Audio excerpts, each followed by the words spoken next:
Hello, Kim. Thank you very much for making yourself available, having time to have this chat. I really appreciate it.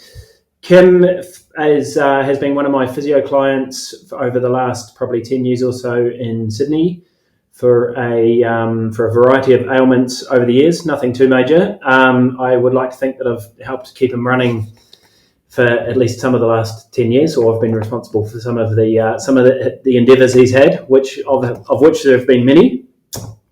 And actually, it's one of those endeavours is what we're here to talk about. So the main purpose of this conversation is to learn about Kim's experience running last year at CCC, which that was your first time over at the UTMB festival. Is that correct?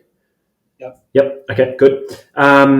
And then Kim has bravely or stupidly, however you want to describe it, signed up for UTMB this year. So he's going back for the full Monty. And so I guess I'd also like to learn what you've learned from CCC, how beneficial that's been, and how much it's perhaps influenced your preparation for UTMB coming up. I'm sure there were some nuggets of information you learned last year that have been invaluable this year, which we can hopefully share with some people.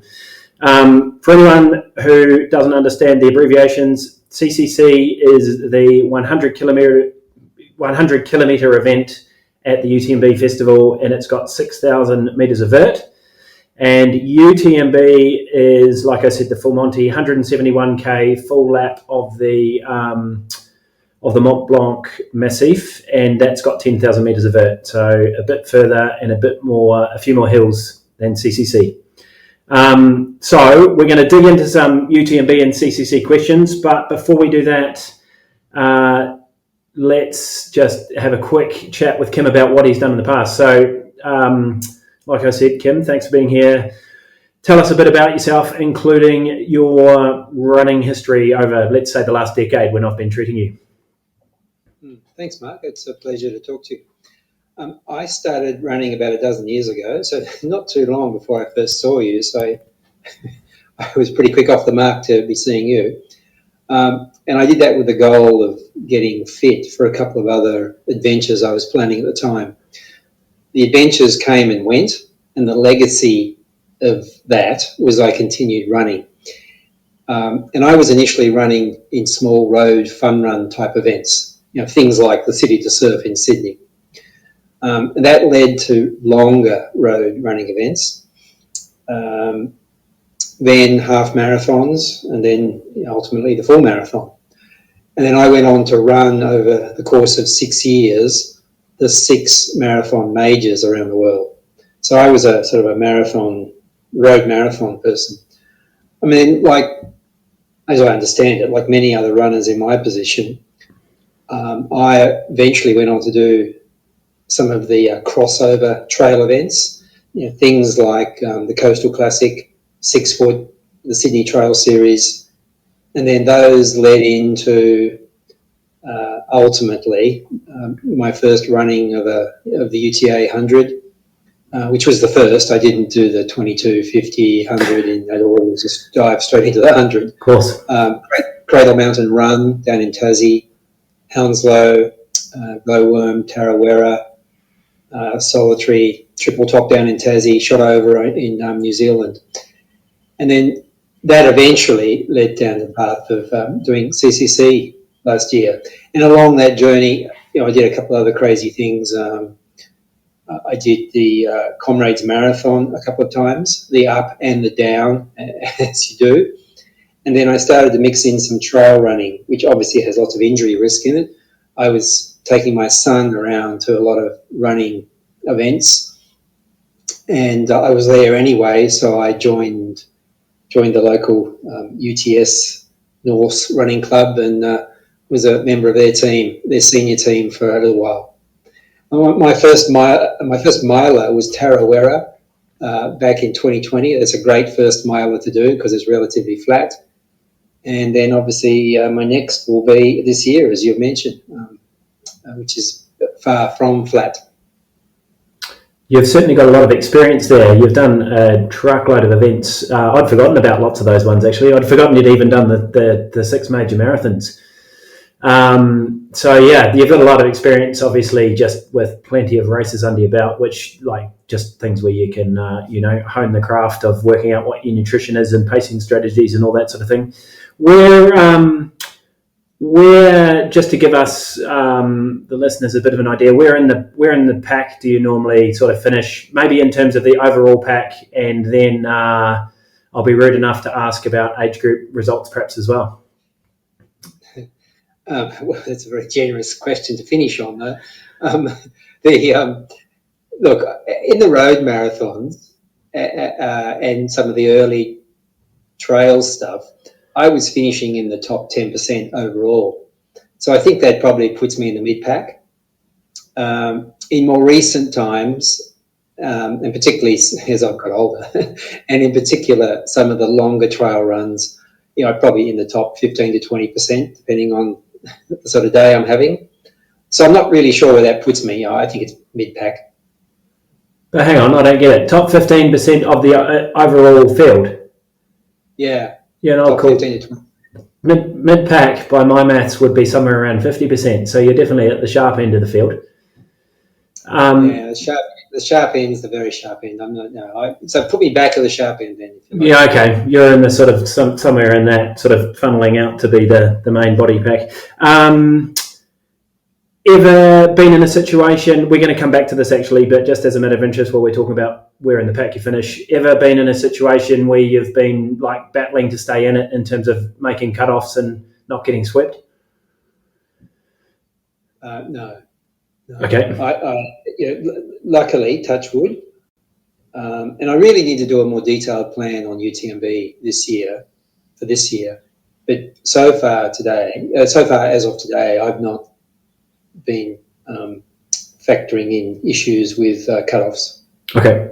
It sounds like you don't need to. So yeah, I'm sure you'll be fine from that perspective. It sounds like one of the world's most brutal cutoffs is at Comrades actually, which you said you've done, where they literally stick security guards across the road, and if you're 1 second over the time limit, that's it. You're a DNF. That's right. It's the most amazing finish I've ever seen, and it's gun time, which puts you, if you're seeded to be back of the pack, and then you've got a headwind. Or a handicap right. You're already at a disadvantage. And watching the process of closing that off, they do it with a great big piece of rope, and they gradually narrow it down, and they see, the rope gets pulled in front of a person even before he's crossed the line. He knows he hasn't crossed it. Yeah. And you see people crawling their way to the line. It sounds so unfair, but I think it adds to the sort of mystique and the hype of the event, doesn't it? And just knowing that cutoff is black and white, and if you don't make it, you're a DNF, and if you want to finish, you've got to go back and have another crack. South African TV broadcast it all day. Yeah, wow. Yeah.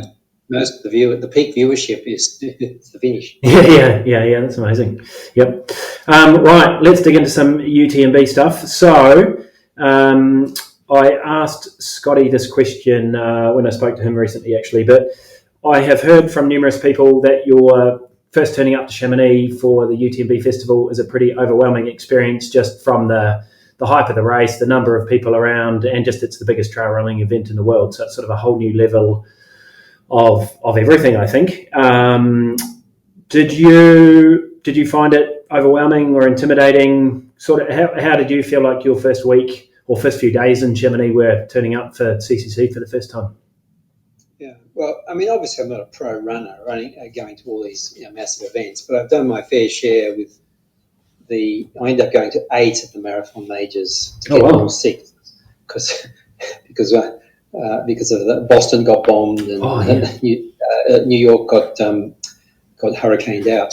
So I'm fairly used to turning up to 30 or 40,000 person events. But size isn't really the measure here. I think it's just the overall vibe and atmosphere of the place. And yeah, it's pretty overwhelming and awe-striking. Chamonix is an adventure town. It has that atmosphere that I think we might have all experienced. If anyone ever gets to Queenstown in New Zealand and knows the atmosphere that Queenstown offers, it's the same, but ramp that up 2 or 3 times. Yeah, wow. Then you're in the middle of this magnificent scenery, all the way from Geneva Airport. The scenery kind of approach the scenery, and you're busy taking photos, and it's all a wonderful experience. Then after a while, you think it's ridiculous because it just gets better with every turn. And then when you finally arrive and get out, you're in. For most people listening to this, I expect who are trail runners, you're in or hikers. You're in absolute trail running, hiking heaven. It's just overwhelming. And there's Mont Blanc. You sort of think maybe Mont Blanc's something you have to go to see, but no, you're right there looking at the Mont Blanc Massif. Yeah, wow. Do you think maybe, I wonder if the atmosphere feels a bit more electric because it's sort of a whole lot of people in a small town with that, admittedly with the amazing scenery, versus in New York or Chicago or whatever, it's a huge event, but it's in a huge city where the event's just one of the many things going on that weekend. Even probably it's got some hype, but it doesn't sort of take over the whole town like UTMB probably takes over that whole sort of Chamonix Valley for a week or so, I imagine. That's right. The only other city that I've been to, the event I've been to, would be Boston, where Boston and the marathon are there as one. The others, the city's just absorbing the marathon. Yeah. But I mean, with Chamonix, you've got, it's obviously got the hype and how special Chamonix is, and the UTMB family of events is. So the runners are all on a different plane of excitement. Some of them will have family with them, and so you've got families in tow. Then there's hikers and rock climbers still using it as a base because it's summer for their activities, and they don't let the race get in their way. So they're intermingled throughout. And then there's tourists because it's on the tourist. Chamonix at UTMB time is on the tourist trail. So it's just stuffed with people, with excitement, and it's just amazing. And and coupled with the fact that every one of the major suppliers of our favourite running equipment has proper stores there, not a section of someone else's store, but a proper store of their own. It's shopping heaven. Leave your credit card back in the hotel room. So it's just a really intense, wonderful, exciting, overwhelming experience. Yeah, excellent. Thank you. That's good sharing. Did you get out and how many days before it? We'll come back to this, the timing of traveling and stuff. But how many days before CCC did you arrive? 14, 2 weeks. Oh wow, okay. And did that give you time to go out and do a course recce? Like, is that something you'd recommend? People have probably already locked in travel dates, maybe, but do you think doing a course recce or seeing certain parts of the course is it a good idea? And is it easy to arrange to do that, or is that almost an impossibly difficult task? Oh no, I mean, so my coach, the guy. So with the marathon majors, with the other overseas things, including Tarawera and the other trail stuff, I tend to arrive in the race week. I try and get there. There's lots of theories about when you should or shouldn't be arriving. We might talk about that later, but I've tended to arrive within the week. But I deliberately went to UTMB 2 weeks ahead, and actually for CCC 2 weeks ahead, and for UTMB I'm going to go 21 days ahead, 3 weeks ahead. Oh.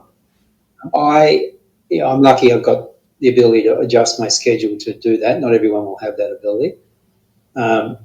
And I know everyone's different, but for me, I find being familiar with the course helps. It helps mentally. It helps to know what's coming and to have seen it and been there before. With the marathon majors, a few days before, I used to rent a bike and ride around the 40K, 42K, and just get familiar with it. Good luck with that at UTMB. no, I'm not going to obviously ride around UTMB, but for CCC, I ran the first 4 hours and then I ran the last 4 hours, which were easy. We'll go over to Cormier and run the first 4, which is a loop, and then for the last 4, it's to train up to Vallecine, and then you go up the very last massive, and then down the other side into Chamonix. And doing that, I know people might listen to this may have already locked in their dates and you can't do anything about it, but I found that personally really, really helpful, particularly the last 4 hours. The last 4 hours. Yeah, right. Yeah, that's good. Yeah, that'd be quite nice knowing that you're going to know what you're coming up to. Excellent. Now, let's talk about the terrain then. So speaking about going up Grand Massifs and all that sort of stuff, what was the terrain like for CCC? And we'll ask about CCC because that's one you've done. Sort of how technical is it? What's the mixture of like really technical, like having to walk technical versus runnable stuff versus sealed roads, if there's any sealed roads? How would you describe the terrain? It's mixed. It'd be technical. There's certainly very technical sections, particularly when you're going up and down. And as far as I can determine by looking at much better runners than me and their times and experiences and watching them and so forth, it's their ability to go descend on the technical down is where they are just on another planet with respect to speed. There's also trails through farming country. So that's a bit like a piece of the 6 foot, if those listening to this know the 6 foot piece, just as you're climbing up that, just as after you've crossed over Megalong Road and heading up that through the cow paddock and over the stile. Yeah, there's a bit like that. Yeah. Okay. Then down the other side, it's not too technical. Yeah. There's pieces like I'm going to continue to use 6 foot, like that piece down into the end. The rocky little single track that's like fist-sized boulders, classic for causing cramping and people falling over because they catch their toes on these rocks when they're not picking their feet up very well. There's that. And there's some linkage pieces on roads which go through little villages and through villages themselves. And that's really good because you can get the barrels cleaned out and you get some rhythm going on those and sort some of your must-choose out. Okay. So it's a mix. So did you, looking back at it now, did you find the downhills just as hard or harder than the uphills, or is that even possible to answer? No, I mean I think in my case the downhills are tough, and so everyone's going to at some point find most will find their quads start to be sore, and mine started to be sore, particularly sore around the 70k mark. Yep. And so ups and downs at that point were equally bad. But generally up till that 70k, I was running up and down, pretty much the same. You pretty much hike on the ups. You power hike on the ups and accompany that with some power poling, if I could call it that. And even for those of you that might have watched any of the YouTube footage on it, you'll see even the pointy end of the pack, Killian, they're power walking on the ups. Yeah, I think his power walking pace is pretty damn quick, but you're right. There's it looks like there is a lot of hiking involved. Do you feel like, knowing what the course is like now and having been to the area and all that sort of stuff, is there anything in your training you're going to change? Like, are you going to go out and look for bigger, longer, steeper hills, or focus more on downhill? Or is there anything that last year's experience will influence your training for the UTMB? Yeah, I mean, obviously everyone who enters CCC, me included, sees the 6,000 vert and says, oh, it's going to be hilly, and you go and do your best to find hilly stuff. I didn't do enough of it, and I'll be correcting that for UTMB. My coach sent me across to suggested I go across to an event in New Zealand, South Island near Cromwell, called Mount Difficulty. Yeah. And that was a real comeuppance to me, although it's nowhere near 100K. It was a real good example of, in the face how it's going to be. Maybe the difference between up in the Blue Mountains and Mount Difficulty is in the Blue Mountains, some of the elevation is kind of hidden. You sort of see the broad, you see the trees and you look ahead, but it's not quite as intimidating mentally. For CCC and for Mount Difficulty, you look up, there's no trees, and you can see the whole thing. You see what's coming. Yeah, I've never thought of that. Yep. The night ascent,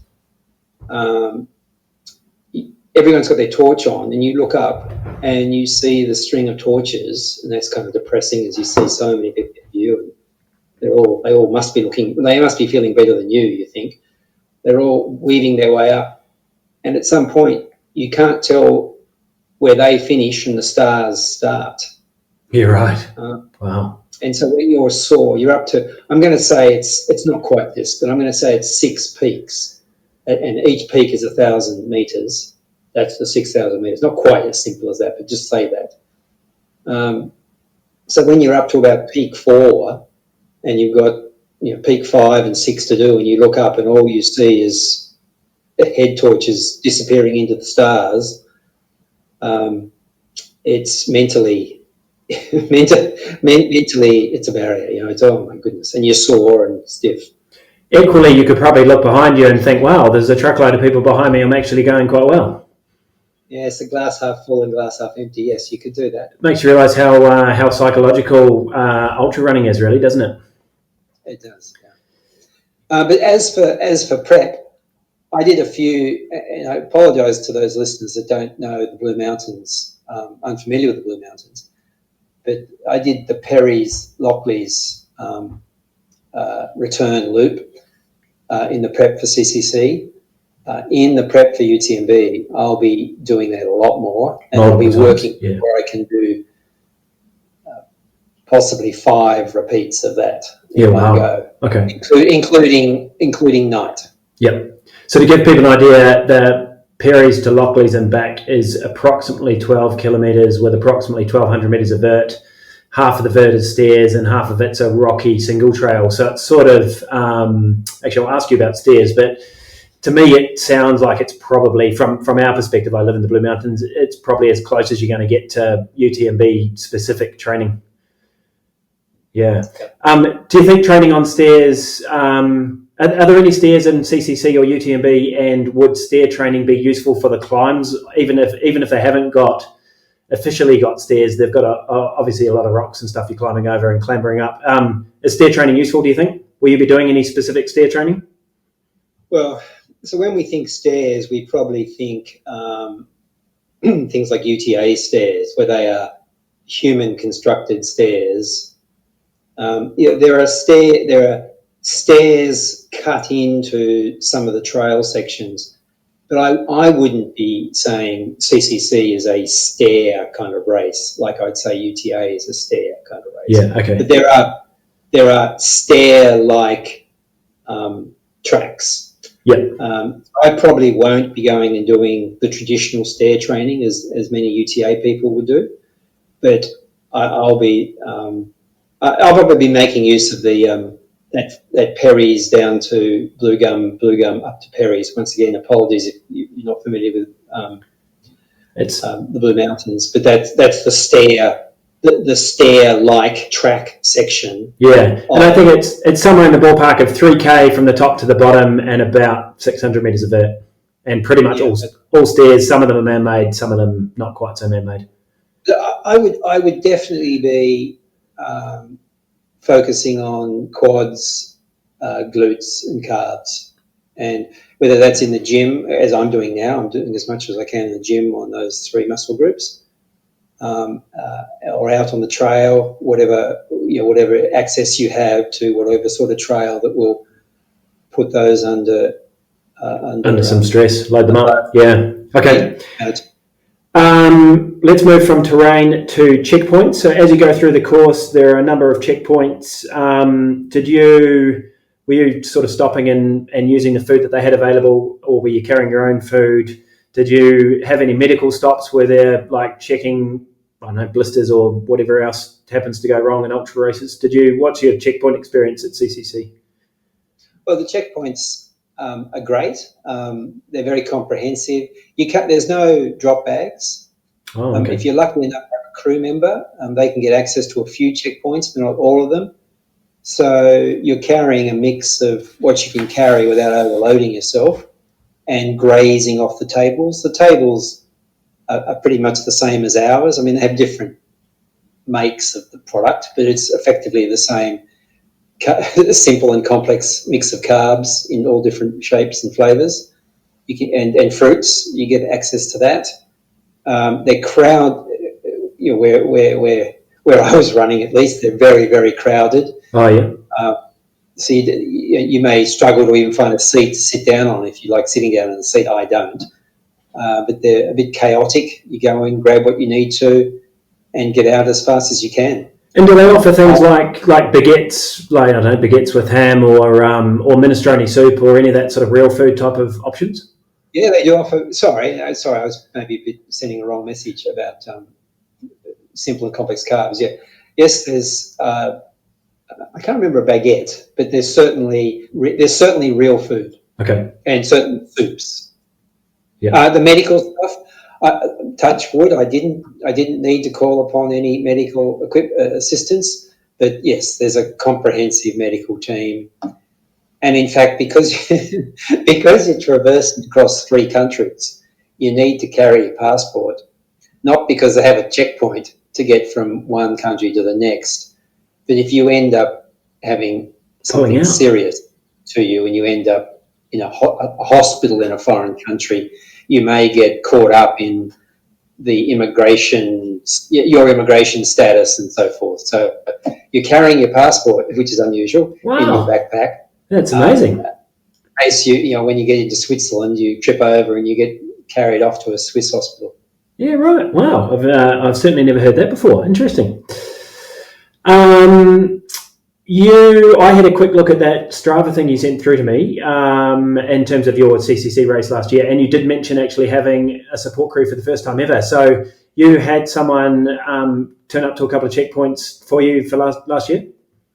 Yeah, I worked with someone who ended up moving out of Australia and back over into Switzerland. And when he saw in my posts where I was, it was close enough for him to catch up. So we catched up and chatted over a beer. And then he ended up, maybe in the heat of the moment, volunteering to crew. Oh, wow. And I tried to make sure he understood what he was getting himself into, and he seemed to. And his wife supported him. And so between them, they did their best to drive around to the checkpoints you can drive to.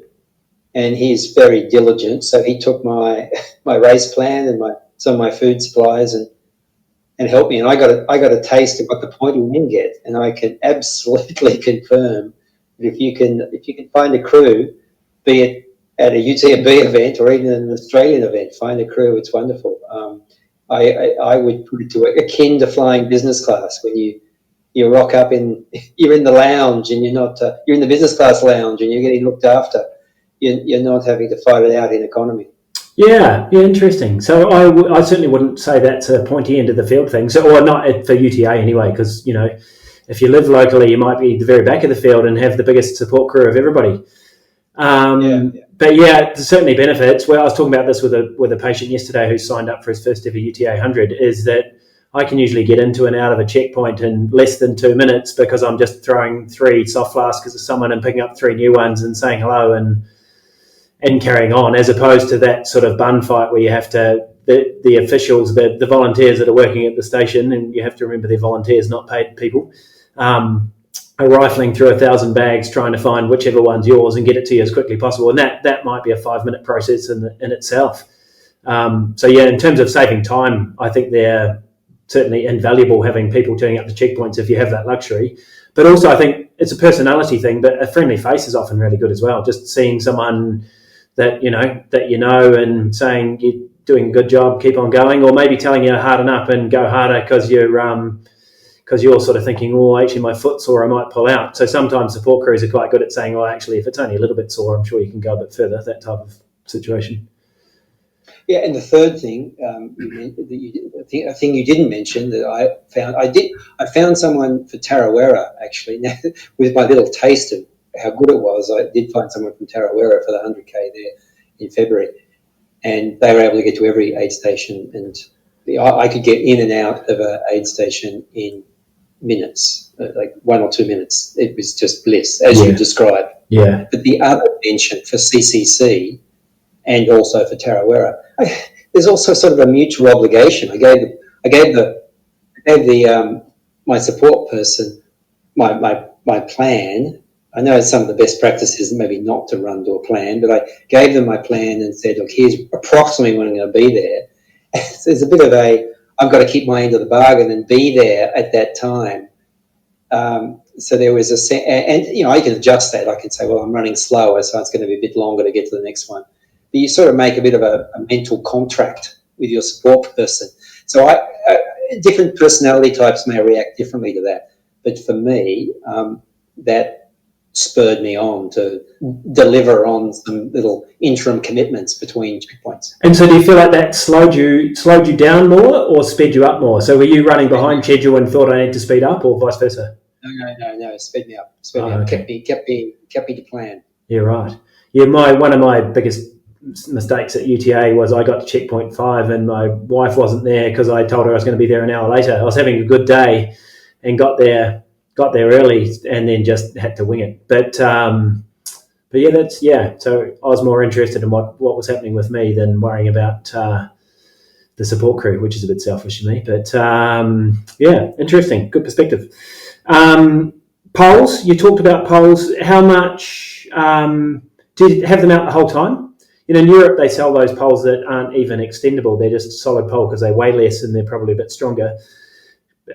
So basically, they're extended the whole time. How much, percentage-wise, how much do you reckon you used to pulse in CCC? So I look back at my Strava data. I spent 50% of my time climbing.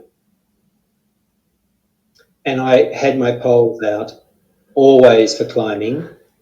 I would have them out part of the time for descent and probably rarely on the flat. Using poles, it becomes using poles well is not trivial, as you know. So I haven't really got to the point where I can run on the flat and get value out of the pole, but certainly going up and down I can. So I'd say poles are out maybe 60% of the time, maybe 65 or 70 even. There's a lot of poles out. Okay, and using them on some descents just to help sort of with your balance and take a bit of load off your quads. Yes. Okay. Yeah.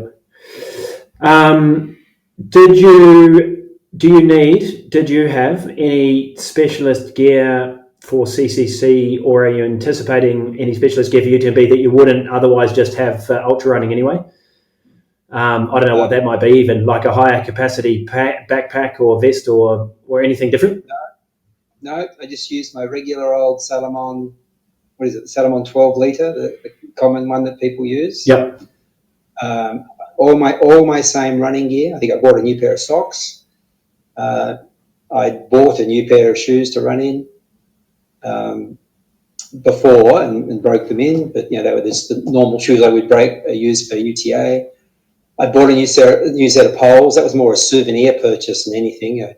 My Black Diamond Z poles were probably 5 or 6 years old, and I didn't want to risk them breaking in a 6K vert race, so I bought the Leckies, those yellow and red Leckies that everyone uses. With the gloves? But nothing.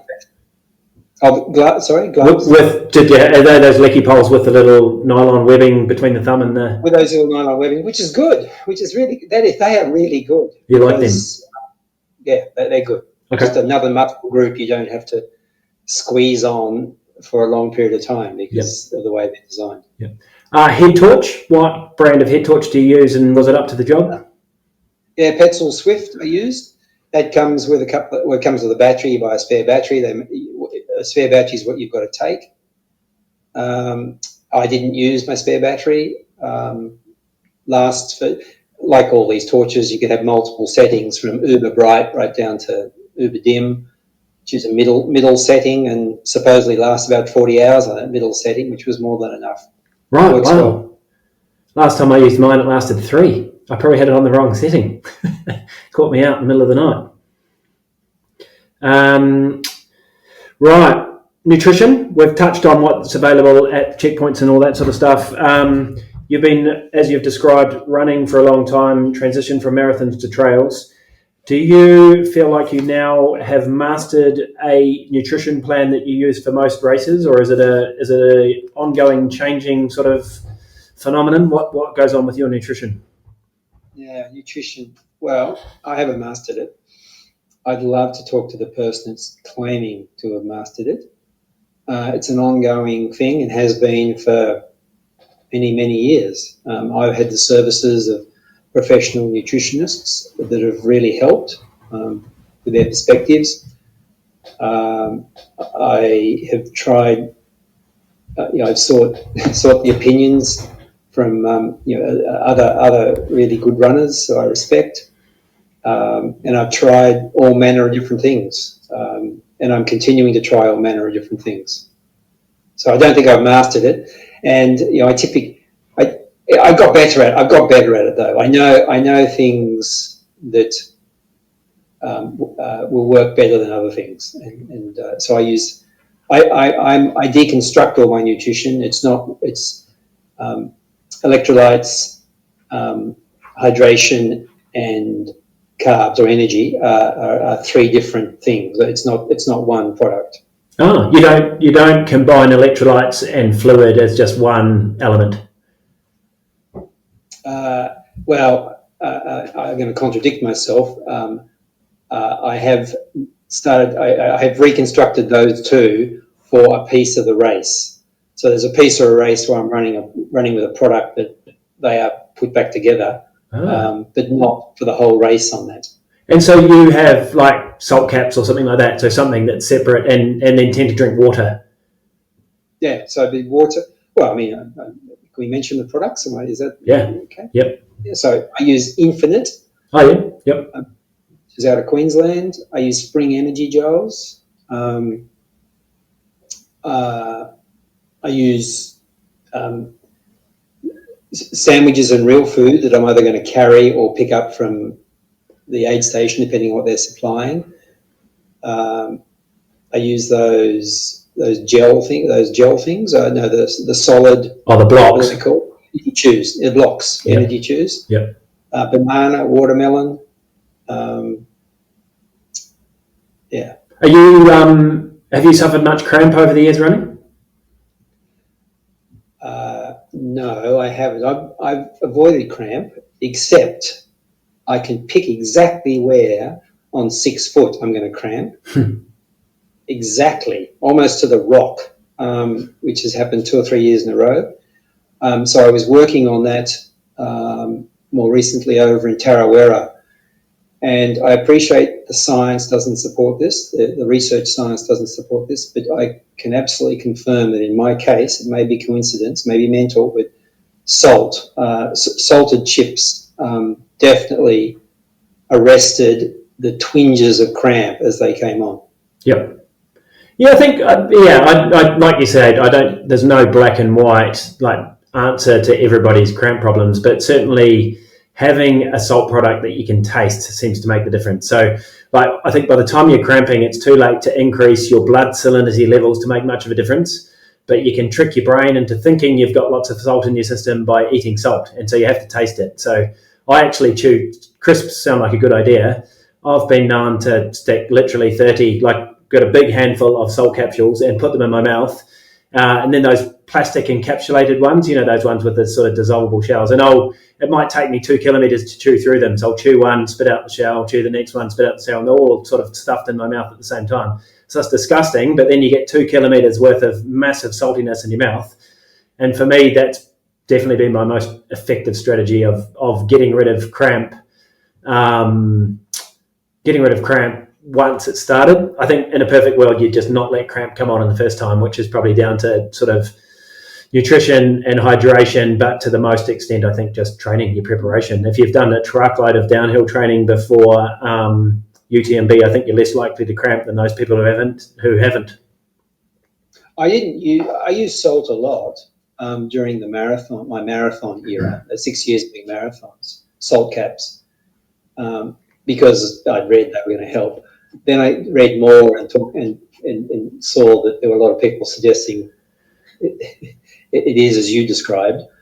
So I kind of went off them a bit, and so I think I'm coming back again. I use salt caps in UTK, and not a hint of cramp, not a hint. And so, do you mean you're swallowing them and not tasting the salt? No, I'm doing what you described. Oh, chewing on them. Okay. Yeah, it's not pleasant. Yeah. But I'll bite them, chew them around. If I'm provided I've got enough water, I'm carrying enough water, or I'm near enough to an aid station, I'll bite them and swirl them around a bit and get that salt. It's more pleasant. It's more pleasant than cramp. So it's choosing the lesser of two evils. That's right. Yeah. The other thing I pull, just to mention the other thing I pull out of my nutrition is caffeine. I don't put none of the gels, nothing is caffeinated, and I just carry caffeine tablets, and I'll manage the caffeine intake as I need to. Oh yeah, yep, okay. So for UTMB, given it starts at night time, are you anticipating caffeine? This is going to be very individual because everyone's going to need to do different things. But are you anticipating having caffeine on that first night? Supposedly, the way our body clocks work, about 2 to 3 in the morning is usually when you're feeling at your worst running, because it's when your body most wants to be asleep. So do you think you'll use caffeine to try and get through that first night? I expect so. And then come off it again for daytime hours? Yes. Well, we'll see. We'll see. I mean, caffeine is also a perceived effort changer. So it's a stimulant for staying awake, and it also affects how you perceive pain.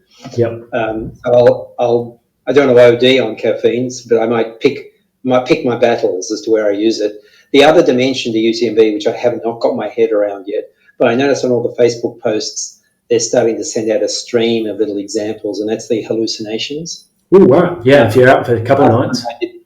The last time I did the miler, the only other time I done a miler, I had the start of some hallucinations in Tarawera, and I've got some good friends that talked about who are better runners than me, and they're not pointy end runners, but they're better, a little shorter out there on the track than me, and they had hallucination issues. So I'm just not sure how I'm going to manage that. That's a area I've got to look into.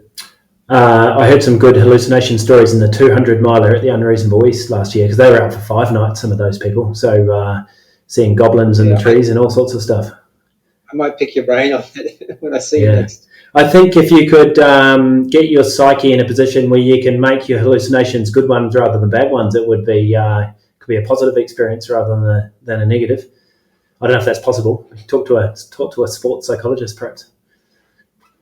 They'll probably ask why you're doing it, though.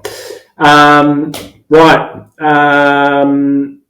Now, strength and stability. You've touched on the fact that you spend a bit of time in the gym. Is that like doing squats, lunges, deadlifts? Anything that you think's been particularly useful for you over the years? Oh, well, strength and stability. I appreciate I'm talking to an audience that uses your services. So, strength and stability pretty key. So I'm doing a combination that works for me in the gym. The usual step ups. It's a lot of leg stuff, a lot of stability stuff, and a lot of core stuff. Yep. Okay. And you feel like that's useful for keeping you in one piece, or giving you more leg strength and feeling stronger when you're running? Yes, absolutely, without a question, without doubt. Okay. It's the easiest, it's people have heard this a million times, but I think if you've got 20 hours a week, or actually if you've got 10 hours a week, say, to train, runners are much more inclined to run 10 hours rather than run 9 hours and spend an hour doing some strength and stability work. But I would say 9 hours with an hour of strength and stability will probably get you more gains than 10 hours of running. It's just not as satisfying. So I'm doing 3 1.5 hour sessions a week. Oh, wow. God, that's a lot more than your average person. Is that ramped up because of UTMB, or is that what you'd do anyway? No, it's ramped up. Okay. Yeah, I think when you're tackling biting off something as big as UTMB, I think it's probably it makes you nervous enough to tick as many of these boxes as you can. Stretching and rolling. Are you a stretcher and a roller, or one or the other, or both? Or yes to both. Okay. Roller is my best friend. Yeah, it should be everyone's best friend, but most people hate it because it hurts too much. Speed work. Are you incorporating any speed work?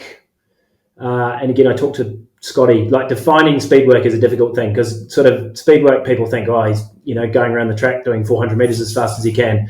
But speed work for an ultra like UTMB might be just running 10k on the road at even marathon race pace could probably be considered to be speed work. Are you? Do you throw any of your training into the basket of what you like, tempo running, or do you do track sessions or any of that stuff? Yes, everything you've said. So I'm doing at least 2, sometimes 3, probably 2. No, 2 or 3. No, 2 or 3 speed sessions a week. Yeah, and that's mixed up. Track. It's fun to do ladders out on the track. 4, 3, 2, 1, 1, 2, 3, 4. Yeah. It's fun intervals. It's fun to do tempo. It's fun to just do a long run with some speed accelerations for 1 or 2 minutes in the middle of them. And where they say hill work is speed work in disguise. Yep. So yeah. Hill repeats, a lot of hill repeats. It's speed work, or the equivalent thereof, is very much in my program. Part of the plan. Okay. Cross training. Do you spend any time on the bike or elliptical machine or RPM classes or anything like that to try and add a bit more cardiovascular training without the load of extra running? The bike, yes. In fact, I'm on the bike this afternoon. Okay. After we finish talking, so yeah, I've done more on the bike in the last 2 or 3 years than I think I've ever done before. But yeah, a lot of bike. And that's as a deliberate strategy, not because you've been sore. You're doing that to just add more training. Yes. Okay. Very good. Have you tried an AlterG treadmill out of interest? No. Oh, you know what they are?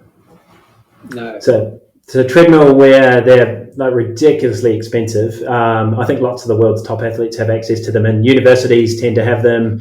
The odd professional, like rugby league club and that sort of thing, will have them. Yeah, effectively, you run on a treadmill and you're sort of zipped into this airbag, and you can reduce your body weight. So you could run at 70% of your body weight, for example, and so you're still running. So that's the beauty of it, is it's still running. So it's not really cross training; it's running. It's just running at a lesser percentage of your body weight, which then puts a whole lot less stress on your body. So I've heard stories of people who sort of, if they run more than, let's say, 100k a week, they tend to break down.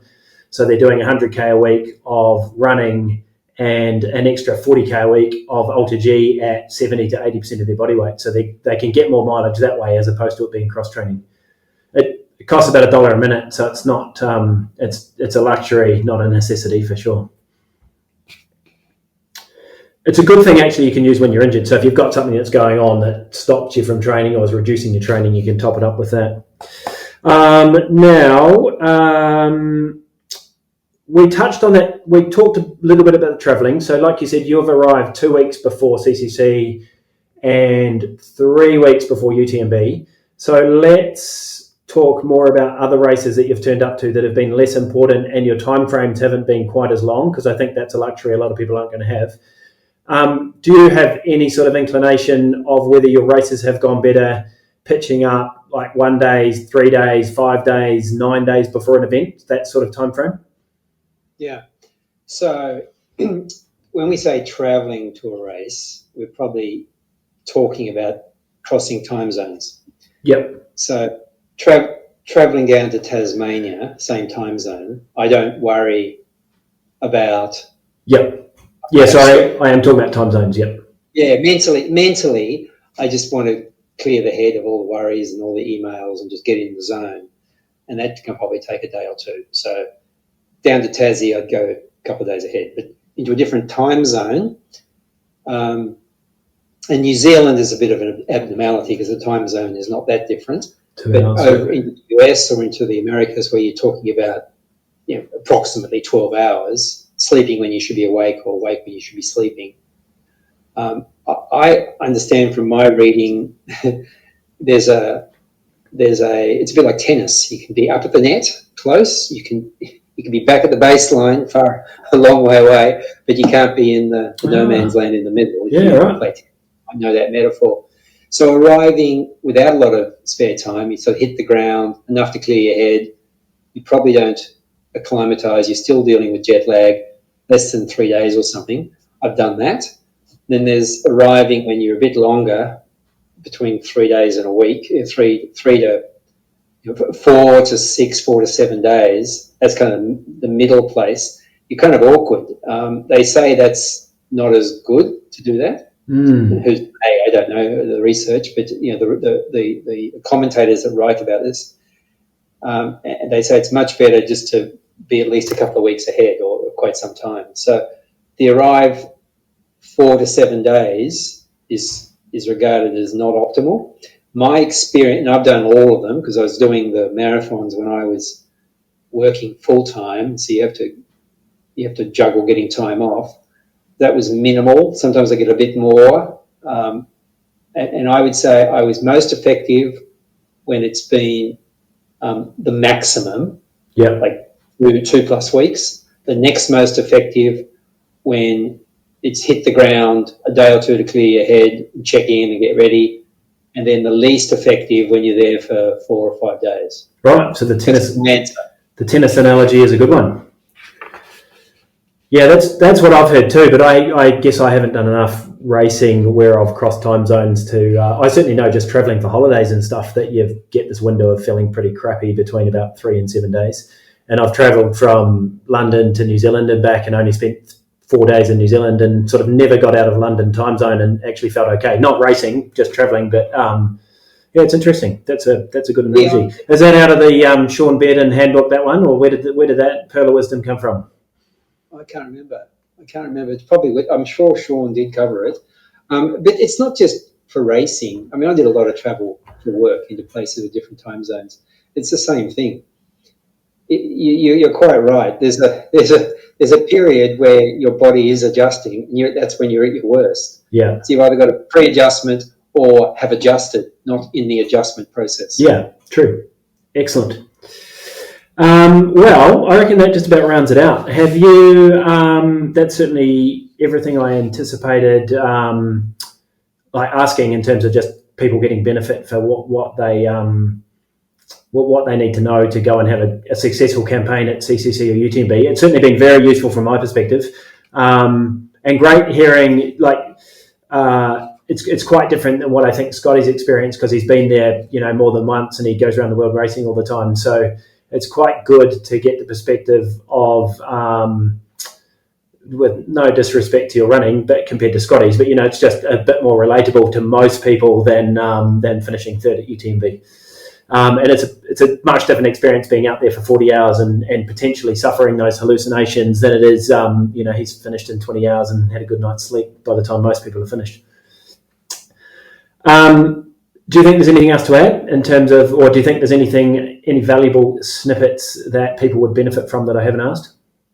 No, I mean, this is a very comprehensive set of questions. This is a long interview, so congratulations to anyone that's been watching this through and to the end. I mean, I would emphasise that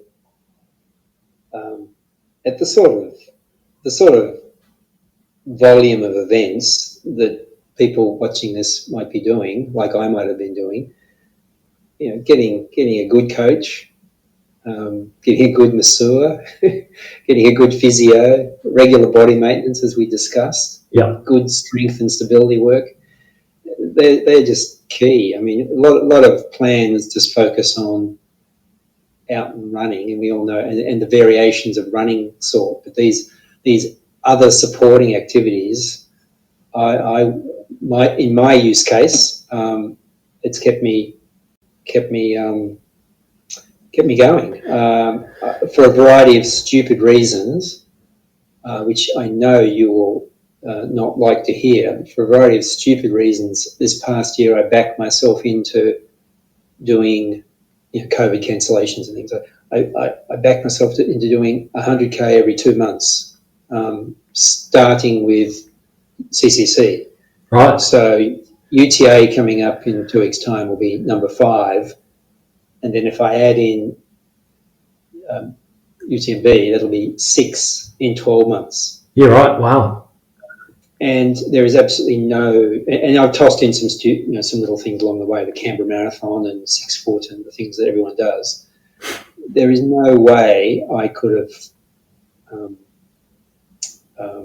kept everything working without all that peripheral stuff. Yeah, that's a testament to your discipline for doing it all, and obviously good coaching on Scotty's behalf. Helping you to make the start line. It goes back to that old cliche of consistency is the key. So if you can keep yourself running because you're doing the body maintenance to stay in one piece to keep running, that's where all the results come from. And so ultimately, I think where the enjoyment comes from as well, because it's like there's nothing more frustrating as a runner as being injured and not being able to run. And you know that. I know you've had broken ribs and some pretty horrendous sort of accidents and stuff over the years, which has stopped you, admittedly very temporarily, but it's pretty frustrating when you can't run. So whatever you can do to keep yourself running consistently is both a blessing and it's sort of the ultimate goal we should all be striving for, I think. Yeah. Thank you very much, Kim. I appreciate this has hopefully not taken an hour off your bike ride, just maybe added an hour to your afternoon of biking. Have a good ride, and I will see you at the UTA in a couple of weeks' time. Thanks very much, Mark. Awesome. Thank you.